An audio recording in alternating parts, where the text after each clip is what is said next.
नमस्कार दोस्तों, स्वागत है आपका मेरे YouTube चैनल रश्मि फ्लाई हाई में। दोस्तों, लॉकडाउन का समय चल रहा है ताकि हम सब कोरोना वायरस की चपेट में आने से बच सके। अब ऐसे में साइबर अपराधी और सक्रिय हो गए हैं।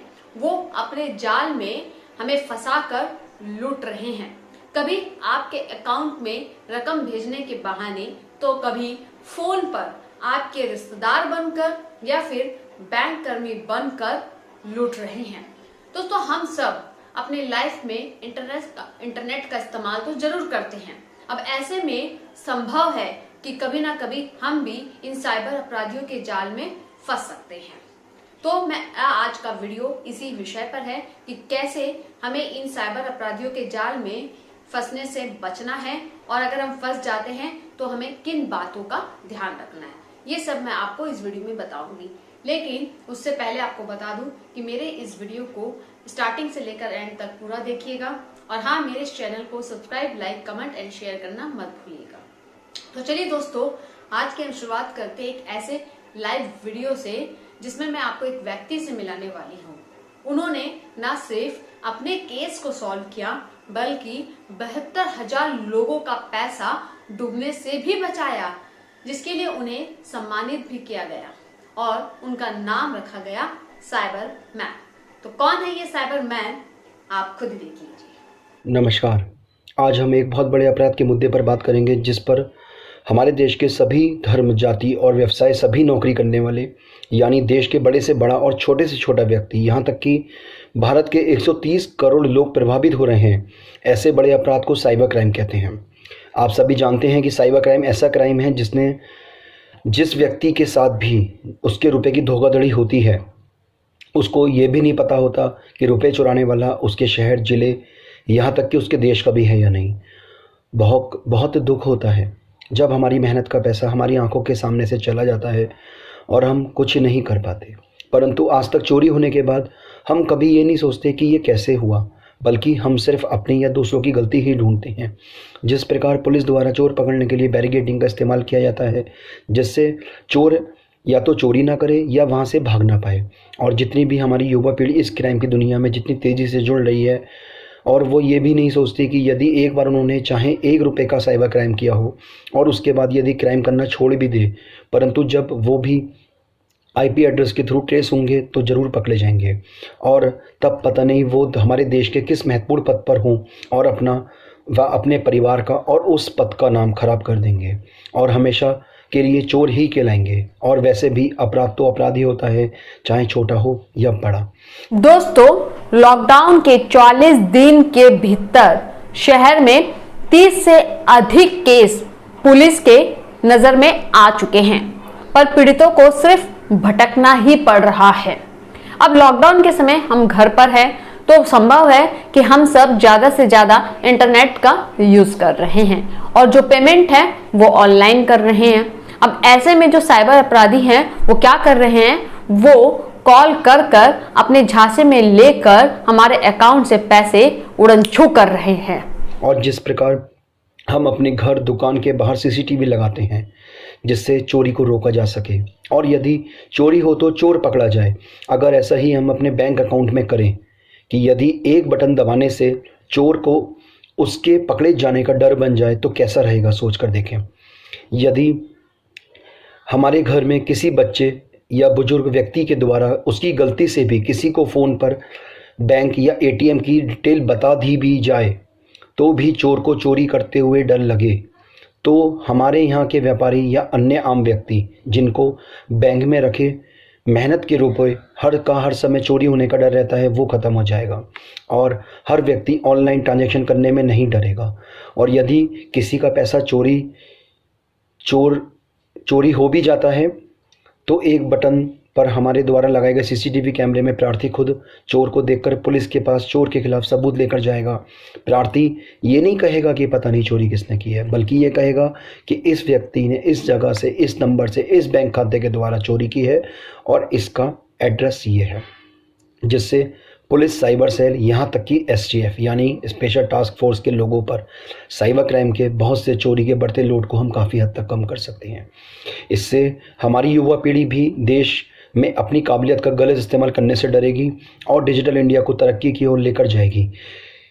क्या देश हित के लिए वर्दी पहनना ज़रूरी है? नहीं। हम जिस लिबास में देश हित का कार्य करते हैं वही हमारी वर्दी होती है। क्या आप जानते हैं कि एक दुकानदार से फर्जी ग्राहक बनकर आए व्यक्ति के द्वारा उसके खाते में रुपए ट्रांसफ़र करने के बाद और जो मैसेज आता है उसके बाद भी धोखा किया जा सकता है?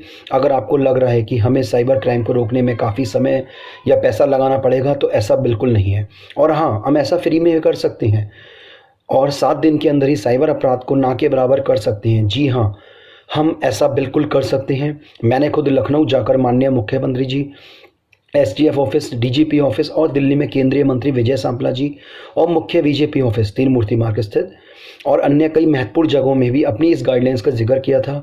सबने बहुत सराहा और सम्मान भी दिया, परंतु अवसर नहीं दिया। दोस्तों, साइबर क्राइम इतना ज़्यादा इंक्रीज हो चुका है कि जो अधिकारी है उनके पास केस सॉल्व करने का बर्डन ज़्यादा है, यानी कि लोड ज़्यादा हो गया है। अब ऐसे में अगर कोई व्यक्ति ये इच्छा रखता हो कि वो साइबर क्राइम केस सॉल्व करने में अधिकारियों की मदद कर सकता है तो इसमें क्या खराबी है, जबकि वो व्यक्ति काबिल भी है, इसके लिए योग्य भी है। तो फिर सरकार को क्या दिक्कत है कि उसे एक मौका दिया जाए? क्या आपको नहीं लगता ऐसे में उस व्यक्ति को एक मौका सरकार को देना चाहिए? मैं अपने बारे में आपको कुछ बता दूं।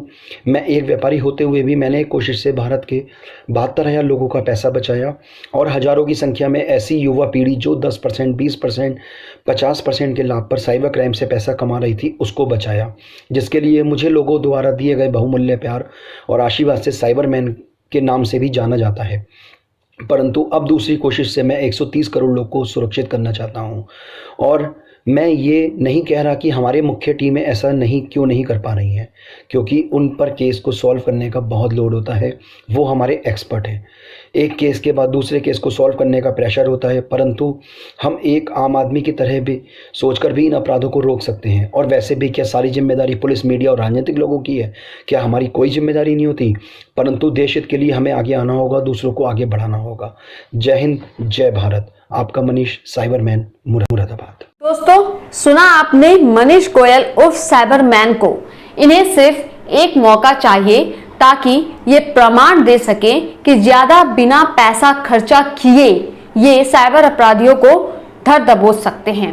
तो फिर आखिर क्यों नहीं मिल रहा है इस साइबरमैन को एक मौका?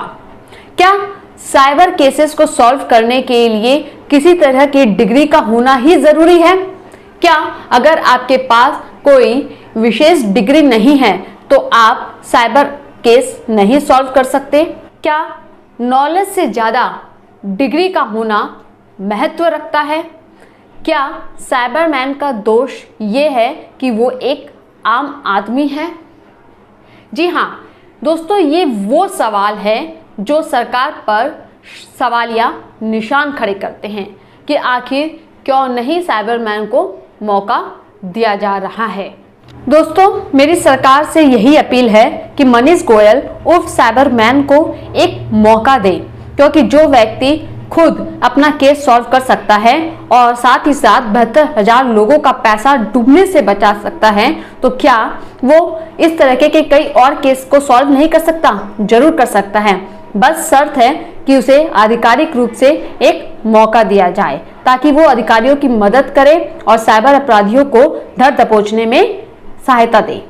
दोस्तों, कई बार हमें देखने को मिलता है कि साइबर अपराध हो चुका है लेकिन हमें पता भी नहीं चलता कि हमारे साथ हुआ है। लेकिन जब पता चलता है तो भी हमें समझ नहीं आता है कि हम क्या करें, किसके पास जाए, कहाँ रिपोर्ट करें।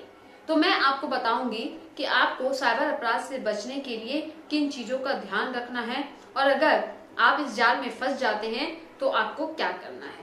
तो चलिए शुरुआत करते हैं। सबसे पहले साइबर अपराध से बचने के उपाय। कार्ड से निकासी की सीमा रखिए।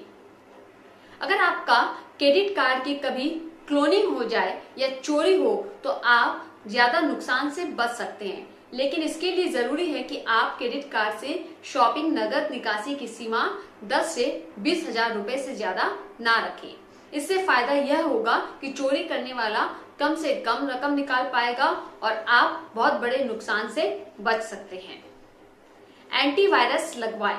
हैकिंग और डाटा चोरी की ज्यादातर घटनाएं वायरस के जरिए अंजाम दी जाती है।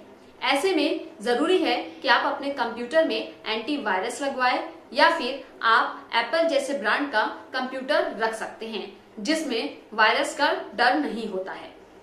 अनचाहे लिंक्स पर क्लिक ना करें। दोस्तों, कई बार हम देखते हैं कि हमारे मोबाइल पर या फिर हमारे लैपटॉप पर कुछ अनचाहे लिंक्स आते हैं जिन्हें हम कई बार जाने अनजाने में क्लिक कर देते हैं। तो हमें इस चीज से बचना है।